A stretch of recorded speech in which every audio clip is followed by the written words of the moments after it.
So yun mga mosing, may dumating nga pala sa atin na parcel. Kaya tara, buksan natin. Ang laman nga pala ng parcel natin mga mosing ay BBS Decapsulated. Ang BBS Decapsulated nga pala isang brand ng BBS. Dalawang uli nga pala ito mga mosing, isang hatchable at isang decapsulated. Ang hatchable nga pala ay pinapalabas sa itlog. Sa hindi nga pala nakakalam, ang BBS nga pala isang itlog ng hipon. Unang first time ko nga lang pala ito binili ang decapsulated. Decapsulated nga pala ay itlog lang. Wala nga pala itong laman na hipon. Sa mga magtatanong nga pala magkano ko ito binili. 38 pesos nga pala ito at may kasama ng siphon. Grabe, napaka-solid nga pala ni seller. 38 pesos mo. May BBS decapsulated ka na at may siphon. At grabe sa makita, siphon na plastic. Ang ibang siphon nga pala ay babasagin. 3.0 ml nga pala yun mga mosing. Grabe, napaka-solid. Sobrang haba nito sa personal mga mosing ko.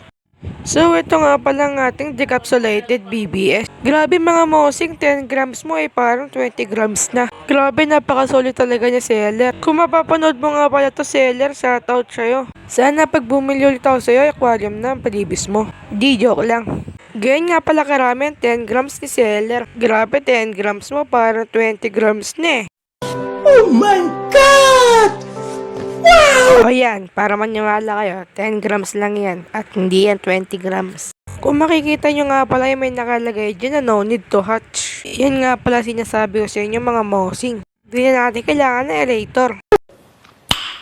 Nice.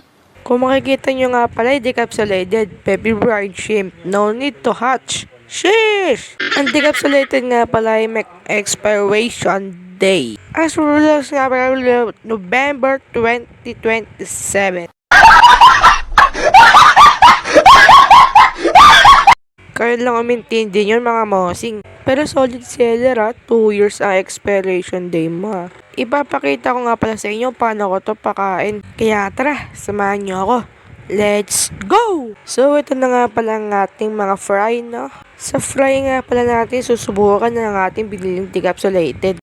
Dito nga pala natin ipapakain sa yellow list natin. Grabe, ang lalaki na ng yellow list natin. So, binili nga pala natin tong yellow list natin ay may kasama ng fry. Binili nga pala natin yan sa halagang 200 pesos. 200 pesos mo, may yellow list top sort ka na at may fry ka pa. So, ganito nga pala tayo magpakain ng decapsulated. Kuha tayo at yun, galat natin. Yun namoy na nila magkakapatid kaya nagsalo-salo sila dyan. At grabe, nag-uunahan sila, mga mosing. Sa mga magtatanong nga pala kung nasan ng ating pair ng yellow lace top sword, no? Yun, nagpuyat ang babae. Natulog ng 2 oras eh. Grabe, kinakain ng lalaki ang laman loob ng babae. Grabe, ewan ko kung bakit to namatay. Healthy pa to na nagpakain ako gapon eh. Sabi na kasi wag magpupuyat at delegado na.